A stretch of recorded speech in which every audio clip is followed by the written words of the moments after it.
tubo sabit nga walay undang, kada buga walay ubuhan dun sa mga hukdan. Nagtingog do nga gabuto pero dili pa ni mo undang. Minawa ni sunata, suwat ini sa bata, nagbuhat ni sa kunat na kung di kaya. Pagbulat mo sa bira, may makurat mo aniyawa. Kada birada lupasaya kung tirati nagtanay ni mo bira, kay magpatay na sa kuyaw makasabi. Bisag lima ko mo katay, bisag pila pa manabay. Unyaling niya na mudaan, unyaing narakong laban. Di mo intra na ning batang maningkas mga harang asa mga dangan. Niya ay nagdagan at nadalan na nga lapos na landaan. Mga pasag yung panghalad na nga samad ang pangalan. Hatagan di kaglo o ganahan yung makailaan. Yung evil ay ang verbally abused, but all of this is not illegal. Mas nailaba ko nila tungod sa ilang tawag na ako igil. Bisaya akong korte pero nagdako ko puro tikal.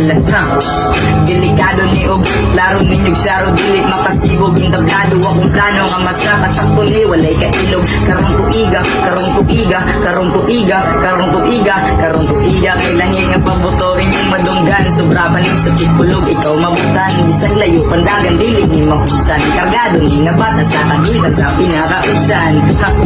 Di pa kayo ang baga, di maayo nga bata. Sa deklaro suwata, murag kasang nalata. Sa una agi-agian tra.